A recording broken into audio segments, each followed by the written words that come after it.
You know that feeling, don't you? Yeah. That sort of gut punch that hits when you've poured your energy, your hopes, really your whole self into something, only for it to completely, well, fizzle. Yeah. Maybe it was promotion you were sure you had. Yeah. Or, a relationship you thought was totally solid. Or even just a creative project that just didn't land the way you expected. Exactly. Yeah. And that instant wave of frustration, sadness, maybe even anger, it's something everyone recognizes. Yeah. It's just painful. It really is. And what's profound about those moments is how deep they go. That disappointment. It's not just surface stuff. Right. It touches on something fundamental about our expectations, how we see reality. Look, we can't totally sidestep disappointment in life. Nobody can. Totally. But we absolutely can change how we respond to it. That's where the power lies. And that's really our mission today, isn't it? We're doing a deep dive into this whole idea. Yeah. Set realistic expectations, avoid disappointment, foster growth, be kinder to yourself. And this isn't about, ditching ambition or pretending not to hope for things. No, not at all. It's more about figuring out how to transform those inevitable setbacks into stepping stones for growth and learning to be kinder to ourselves through it all. Right. Building that self-compassion, we'll be drawing on insights from, psychology, mental health, personal development fields, lots of good stuff there. Okay, so where do we even start? How do we unpack this huge topic? Let's start right at the core, I think. Disappointment, basically. It's the emotional fallout. It happens when our expectations crash into a reality that looks different. Yeah. And it shows up as frustration, sadness, sometimes even that sharp pang of anger. Definitely felt that. And it's not just a passing feeling, right? It can be mentally crushing. It taps into those deeper feelings of maybe inadequacy or loss and just the weight of all those hopes we carry that didn't quite pan out. I can absolutely relate to that. It really feels like it chips away at your peace. Yeah. Sometimes even your feeling of worth, I remember one time I spent months crafting this presentation for a big client. I was convinced this was it, my breakthrough. Okay. And when it didn't land, they went with someone else. Yeah. That feeling of inadequacy was just, wow, overwhelming. I literally just wanted to hide. That's a perfect example of how hard it can hit. And if we don't address it, that disappointment doesn't just evaporate. Right. It can snowball. It can lead to more stress, chronic anxiety, even feelings of depression, helplessness. Oh, yeah. Tanking self-esteem, shame sometimes, and ultimately burnout. We often try to numb it, don't we? Totally. Pretend we're fine. Right. Or distract ourselves endlessly. Scroll, binge watch. Or turn to less healthy things, maybe food, maybe too much screen time, other substances. Exactly. But those are just temporary fixes, bandages, really. They don't actually make the underlying pain go away. And then you get trapped in that awful what-if loop. Oh, yes. Replaying everything in your head, second-guessing every single move, Yeah. but you're not actually moving forward at all. It's like a mental hamster wheel, just spinning and spinning. And a huge factor here, one we often overlook, contributing to this cycle of feeling like a failure and getting so disappointed. What is it? It's having unrealistic expectations in the first place, whether it's in our personal lives, relationships, work. Okay, explain that a bit more, like in relationships. Well, think about it. Sometimes in romantic relationships, we might subconsciously hold on to this, perfect image of a partner, maybe shaped by movies or social media, The fairy tale version. Right. And then reality hits. Our partner is a real, complex, imperfect human being.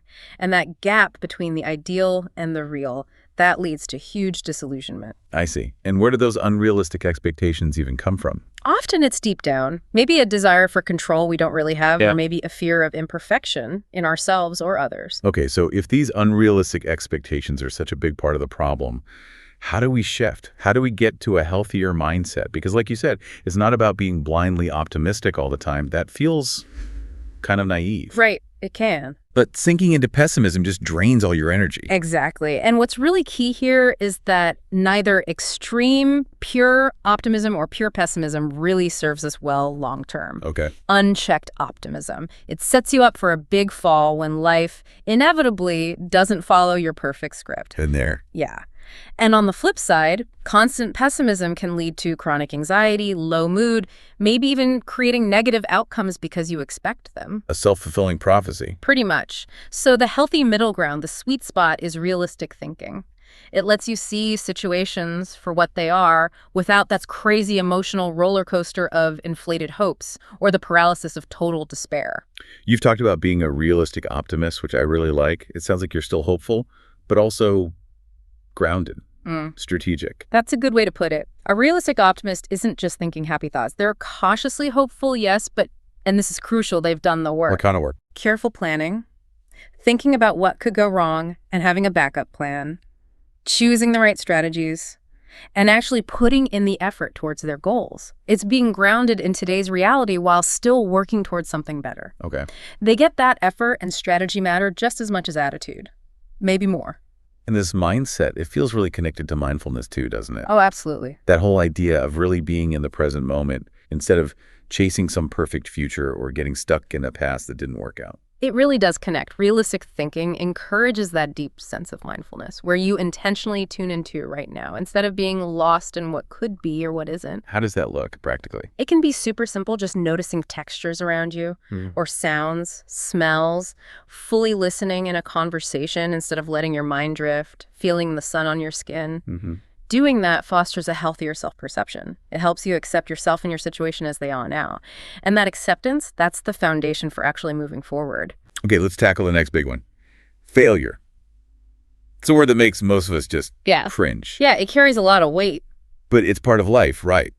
And you're saying it doesn't make you a failure, it just means something didn't work out this particular time. That's such a crucial distinction to make. Failure isn't some final judgment on you. It's a universal human experience. Seriously, everyone fails. Right. And instead of seeing it as this heavy burden, think of it as a teacher, a really effective, if sometimes tough, teacher. It's a stepping stone on the path to wherever you're trying to go. A teacher? How so? What does it teach? Well, it doesn't just show you what went wrong. It often shows you how it went wrong.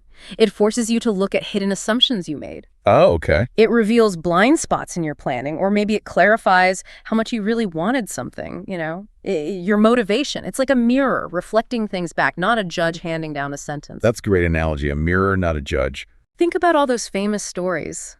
Thomas Edison, right? He supposedly said, I haven't failed. I've just found 10,000 ways that won't work. 10,000. Walt Disney was apparently fired from a newspaper job because he lacked imagination. Can you believe that? That's wild. Lady Gaga got dropped by her first record label. And Stephen King,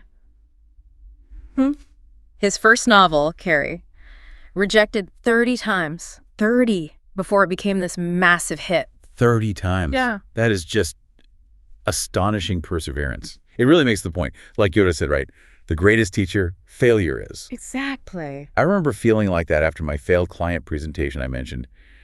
For a while, I honestly just wanted to quit that whole line of work. Understandable. But eventually I kind of forced myself, sat down, looked at the feedback, the painful feedback, and tried to figure out what I could have actually done differently. It wasn't fun. No, learning often isn't comfortable. But it definitely led to a much better approach on my next big project. And your story illustrates the key thing perfectly. It's the shift in perspective. Instead of getting swallowed by the disappointment. Right. You asked, okay, what can I learn here and what could I try differently next time? That reframes the whole thing. It's not a crushing defeat anymore. It's a valuable lesson that prepares you for the future. Okay, so if failure is a teacher, what about perfectionism? Because that sounds like the opposite. It sounds like a guaranteed fast track to disappointment. It really can be.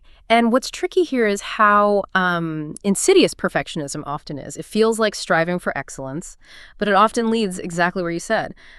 Impossibly high standards you can never meet. Yeah. Relentless self-criticism, chronic burnout, and just this constant feeling of not being good enough. That sounds exhausting. It is exhausting. Perfectionism makes you constantly compare yourself either to some unattainable ideal or to how you perceive other people being flawless, which, by the way, they aren't. Right. Social media doesn't help there. Definitely not. And this comparison just erodes your self-esteem. And ironically, it can actually stop you from trying new things because the fear of not being perfect is just too big. It's this draining, unsustainable, all-or-nothing game. So if perfectionism is the problem, what's the solution?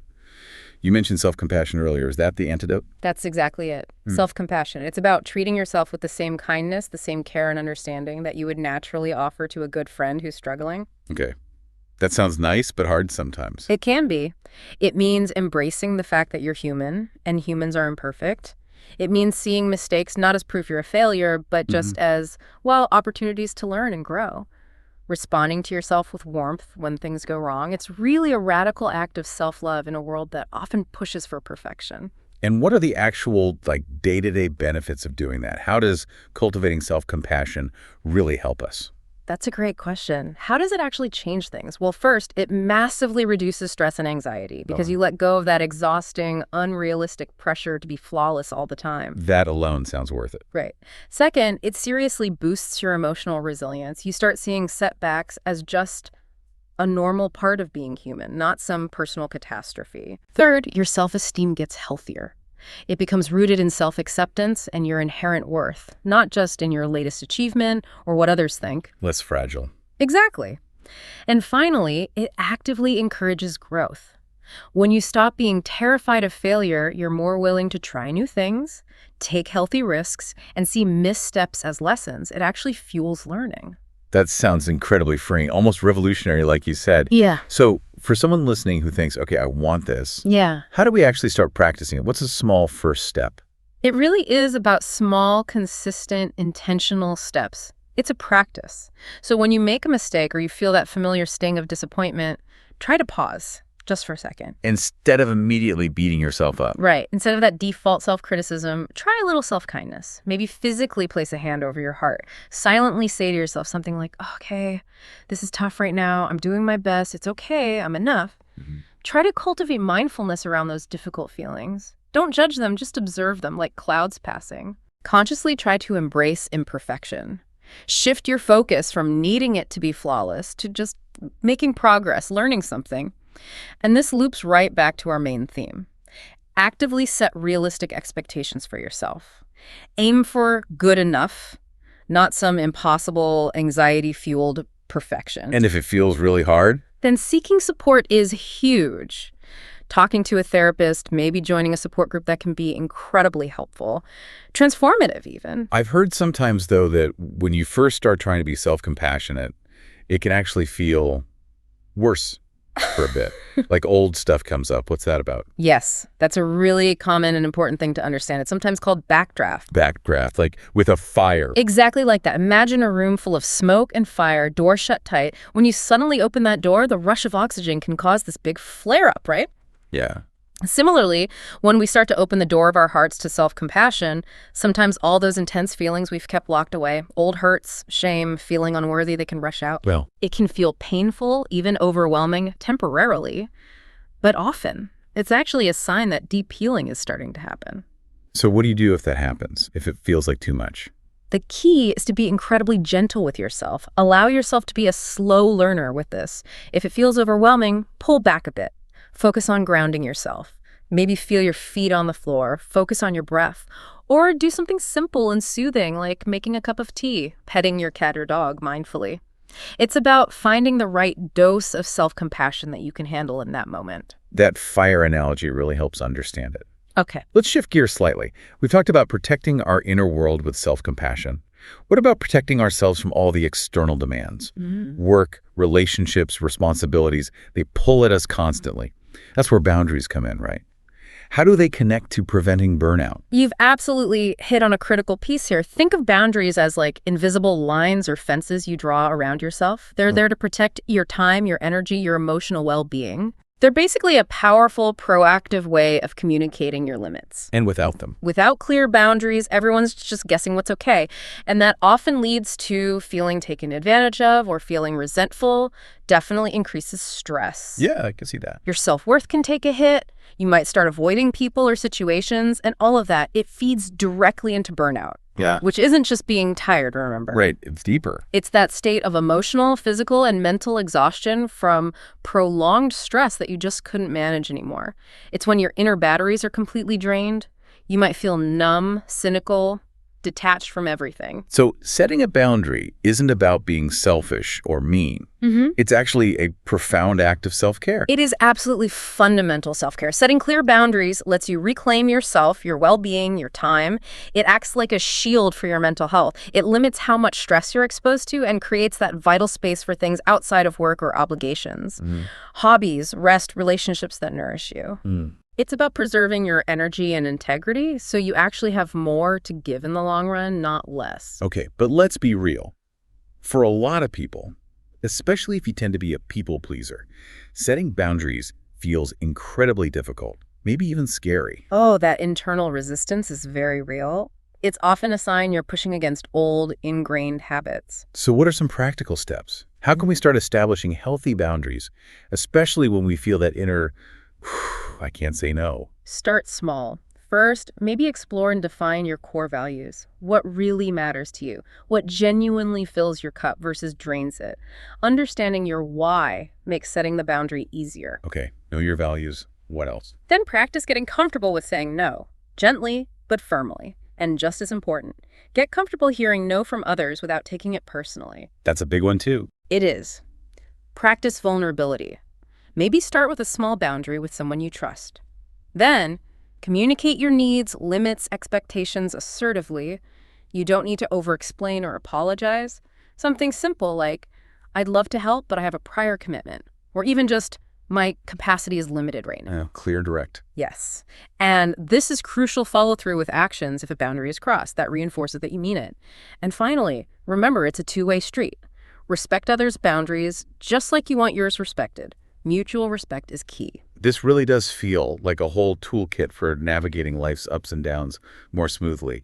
So once we started embracing these ideas, the realistic expectations, the self-compassion, the boundaries, how do we keep the momentum going? How do we translate it into action moving forward? The next vital step is taking constructive action, focusing really intensely on what you actually can control in any given situation. Not getting stuck on what you can't control. Exactly. Instead of getting bogged down in frustration or self-blame, ask yourself, okay, what's one small, concrete step I can take right now to move forward? Like what? It could be asking for specific, actionable feedback after that missed opportunity, or making a new, adjusted plan if the old one didn't work out. Even one tiny step forward breaks the inertia.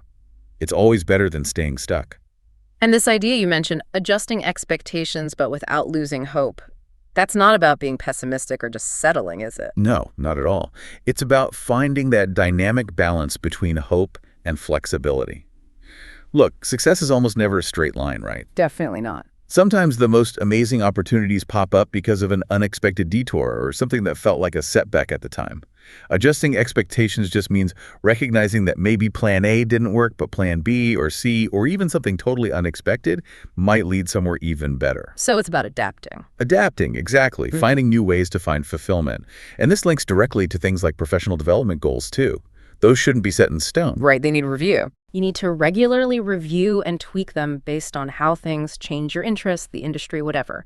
That continuous recalibration keeps goals relevant, exciting, and actually motivating. And along that often winding path, you mentioned celebrating small wins. Yeah. That feels important, too. Oh, absolutely vital. Recognizing and actually celebrating every bit of progress, no matter how small it seems, that's fuel. It keeps you motivated. It reinforces that positive momentum. It helps you appreciate the journey itself, not just stare at the finish line way off in the distance. It builds resilience, that feeling of, I can do this. So when you boil it all down, the ultimate takeaway here is basically just keep going. Don't let the disappointments stop you on the path. That's really it. Life will throw curveballs. Disappointments are going to happen. They are an unavoidable, fundamental part of being human. But you always have a choice in how you respond. You can choose to stay stuck in the frustration, the pain, or you can choose to take another step forward, an intentional, courageous step. Action, even the tiniest action, is the most powerful antidote to getting stuck. It really seems so clear listening to all this. Disappointment is inevitable, yes, but how we choose to react, that makes all the difference. There's so much power in setting those realistic expectations, really embracing self-compassion, and putting up those healthy boundaries to protect our peace. Indeed. And if we zoom out and connect this to sort of the deeper human experience, it reminds me of a thought from the philosopher George Santayana. He said, wisdom comes by disillusionment. Wisdom comes by disillusionment. Say more about that. Well, it suggests that maybe our experiences of disappointment, those moments that feel like failures or setbacks, aren't just obstacles we have to somehow get over. Maybe they're actually essential pathways. Painful sometimes, yes, but pathways that pave the way for deeper understanding, for real insight, and ultimately for genuine wisdom. Wow. That's incredibly powerful. And it really leads us and everyone listening with a compelling choice, doesn't it? It does. What choice will you make today to start transforming your disappointments into those stepping stones for growth?